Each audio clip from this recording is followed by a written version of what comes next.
My name is Helen Bradford. I'm 63, retired from a long career as a librarian, and I live alone in a modest apartment just outside Albany, New York. My husband, Jack, died 4 years ago. Since then, I've been quietly piecing my life back together, simple, calm, and mine. That Tuesday morning, an envelope arrived at my door, cream-colored, thick paper, my name written neatly in black ink, Mrs. Helen Bradford. No mom, no mother, just the formal version, as if from someone barely acquainted. I recognized the handwriting immediately. Lauren's, the kind you'd see on wedding invitations or official letters, precise, flawless, but distant. I should have known what it meant the moment I held it. There was a weight to that paper, heavy in ways beyond the physical. Ignoring my now cold coffee, I opened it. Inside was one single sheet. No card, no note, no photo of a smiling couple, just a printed bill. $35,000 for wedding planning and ceremony. $35,000 for a 3-week honeymoon in Tuscany. Total, $70,000. Payment due in 30 days.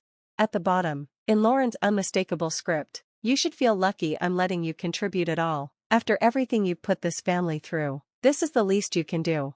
I read it again, and again. My mind understood, but my heart refused to accept it. My daughter had sent me a bill, for a wedding I wasn't invited to, a honeymoon I never knew about, and she expected me to be grateful. The mug slipped from my hand and shattered on the kitchen floor. Coffee spread like spilled blood across the white tiles. I didn't move. 27 years as a mother, and this was the sum of it. No call. No conversation. Not even a simple request.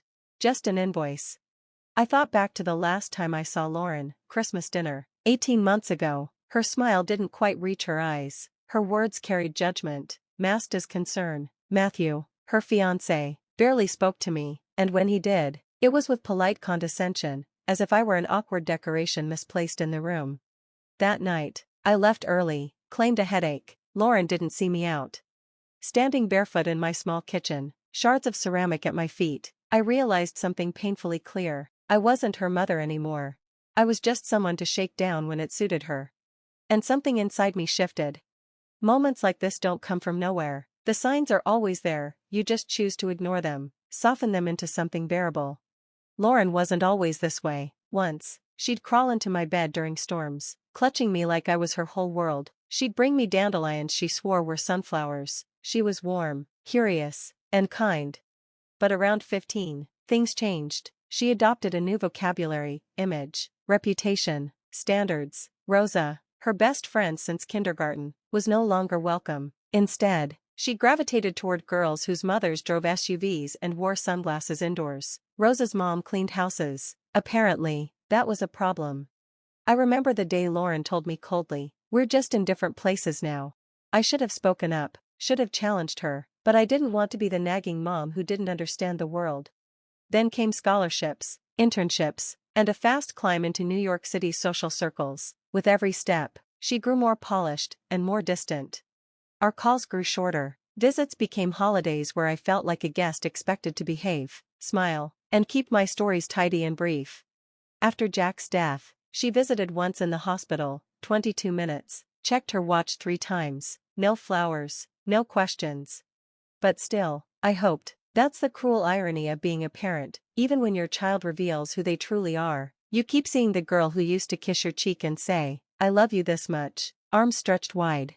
But that envelope on my table wasn't from that girl. It was from a woman who buried her mother long ago.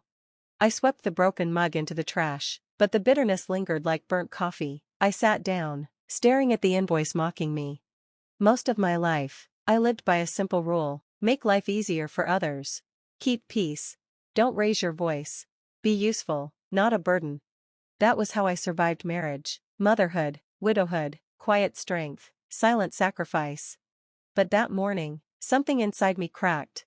I wasn't angry, not the usual kind. It was colder, sharper, like broken glass catching light.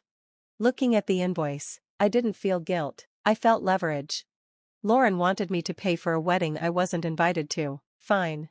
She wanted to use my name, my money, my existence without dignity or inclusion. Fine. If I was to be part of her wedding fantasy, it would be on my terms. I opened my laptop and searched the wedding planner on the invoice, Christina Doyle. Her website was elegant, minimal, Expensive. Next, Riverside Manor, Connecticut October wedding. Cross-checked with Lauren's social posts, indirectly through friends' accounts. Then the Tuscan resort, Villa Salana. Private infinity pool, personal chef, ocean views, over $1,000 a night. By lunchtime, I had a clear picture of the dream Lauren and Matthew built, on the assumption of my silence. I poured myself a glass of wine, not the usual $5 bottle I grabbed from the store, but the one I'd saved for Jack's retirement party, the party that never came. I opened it quietly. Then I settled in with a notepad and began jotting down names, venues, vendors, contacts. Not out of spite. Out of resolve. Because sometimes, you have to stand and say, enough. They wanted a silent benefactor. I was about to become a very loud problem. I picked up the phone and dialed the number listed for Christina Doyle Events. A woman answered, smooth and professional. Christina Doyle Events, how can I help you? I took a breath and said, hello, I'm calling about the Lauren Hastings wedding. This is Helen Bradford, her mother. The next afternoon, I dressed with intention. I chose a navy dress I'd bought years ago for a retirement gala I never attended. It still fit, though a little looser now. I added my mother's pearls and a pair of low heels I hadn't worn since Jack's funeral. I wanted to look like a woman who could drop a $70,000 check without flinching. Not that I planned to write one, but I'd learned that appearance commands respect. Christina Doyle's office was on the 5th floor of a sleek building overlooking the Hudson River, floor-to-ceiling glass, cream-colored furnishings, and a front desk that smelled faintly of lavender and money. She greeted me with practiced warmth, the kind perfected by years in high society. Mrs. Bradford, it's a pleasure, please come in. She offered me coffee in a delicate china cup. I accepted, careful not to seem defensive, let her believe I was exactly what she expected, at least for now. We're thrilled to be planning your daughter's wedding, Christina began, flipping open a leather-bound folder. Lauren has impeccable taste, the venue, linens, floral designs, simply stunning. Yes, I said mildly, she's always loved a bit of drama. Christina chuckled, unsure if that was a compliment. So, I understand you'll be finalizing payment for several outstanding items? I set down my cup deliberately. I believe there's been a misunderstanding. Her pen paused mid-air. I received an invoice yesterday. I wasn't aware I'd agreed to any payment. Oh, she blinked, thrown off. Lauren mentioned you wanted to contribute, to make up for missing the ceremony. I wasn't invited, I said plainly. A heavy silence. She didn't tell me that. No, but she sent a $70,000 bill with a note implying I should be grateful for the chance to pay. Christina looked uncomfortable. She adjusted a paperclip with unnecessary force. Well, that's highly irregular. Ms. Doyle, I said evenly, when clients book your services, they sign contracts, right? Of course. Who signed the contract for this wedding? Lauren and her fiancé, Matthew, but she told me you were covering some major vendors. I nodded slowly. So, if the payment doesn't come, she hesitated. There may be delays or cancellations. Many vendors require payment upfront. Without it, we can't guarantee anything. I see. I stood, smoothing my dress. When Lauren calls you, and she will, tell her this, if she wants to talk about money, she should call me, not assume, not invoice, call. Christina rose, eyes wide. And if she doesn't? Then there is no wedding. My heels clicked on the polished floor as I walked out, feeling like a woman I hadn't been in years. That evening, I sat by the kitchen window watching the sun dip low. The silence no longer felt heavy, it was deliberate, a long breath released. I pulled out my battered address book, pages stained and frayed. Flipping through, I found a name I hadn't spoken aloud in ages. Rosa Bennett. She lived next door when Lauren was a teenager. They were inseparable once, until Lauren decided Rosa's family wasn't refined enough. Rosa's mother worked 2 jobs. Her father was a mechanic, not the country club crowd. But I remembered Rosa differently. Kind, determined, a girl who brought her own camera to birthday parties and offered to take pictures for free, because memories matter. I dialed the number slowly. Mrs. Bennett, I said, it's Helen Bradford, is Rosa available? Of course, she'd be delighted. She runs her own photography business now, mostly weddings. When Rosa's voice came through, it felt like a warm light from the past. Helen. It's been too long. Call me Rosa. I smiled. I need a favor. and you might be the perfect person to help. The next day we met at a cafe halfway between our homes. Rosa showed up in jeans, camera slung over her shoulder, the same warm eyes, the same soft vanilla scent. Over coffee, I told her everything, the invoice, the assumptions, the planner meeting. She listened, her sympathy deepening into quiet fire. "You want me to photograph it?" she asked finally. "Yes, from afar, just document it." Rosa nodded. "You want proof, not just for others, for yourself." "Exactly." She looked at me with an intensity that caught me off guard. "Then I'll do it," Rosa said. "I'll be there on the 15th, and I'll make sure you see exactly what $70,000 looks like when it's built on entitlement." In that moment, I wasn't alone anymore. I had someone in my corner, someone who saw me not as a bank account or a burden, but as a woman worth standing beside. The calls began 3 days later. The first came from an unfamiliar number. I let it go to voicemail. It was Matthew. "Hi Helen, this is Matthew. We need to talk. There seems to be some confusion about the wedding payments. Could you give us a call?" His tone was clipped, tight, like a man used to quick compliance and unaccustomed to being ignored. I didn't return the call. That evening, another message came through. He dropped the polite tone.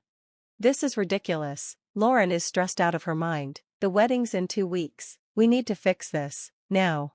Still, I said nothing, no explanation, no apologies. On day 4, Lauren finally reached out. "Mother," she began, "never mom, always mother. I don't know what game you think you're playing, but it has to stop. Christina says you're refusing to honor your commitment. This is my wedding, my once-in-a-lifetime moment." I listened to her voicemail twice. On the surface, her voice was calm, but I heard it, the edge, the panic beneath the polish. Not once did she acknowledge the invoice, or the cruelty of the assumption. No apology, no question, just the indignation of someone watching a castle crumble beneath her feet. That afternoon, Rosa called. "How are you holding up?" she asked. "Better than I expected," I said. "How's the venue looking?" "I stopped by this morning. Setup's chaotic. I overheard some of the staff. Vendors are getting nervous. They're asking for money up front now." "Good," I said, without hesitation. "Let her scramble." "There's more," Rosa added, her voice softening with a smile.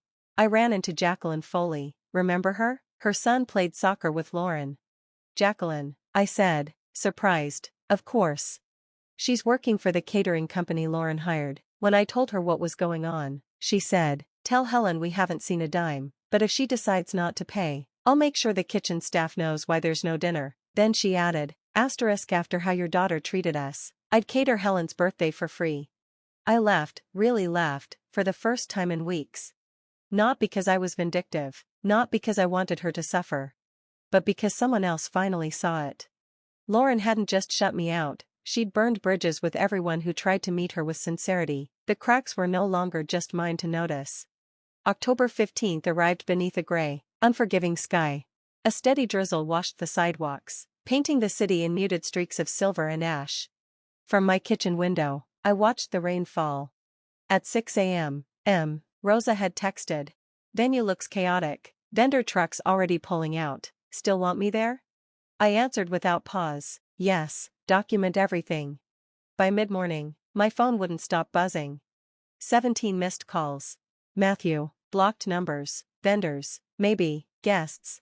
I silenced it and made tea, then, methodically, I cleaned the apartment, not out of stress, out of clarity. If Lauren wanted to turn this into a battle, I wanted every record, financial and emotional, in place. Not for revenge. For protection.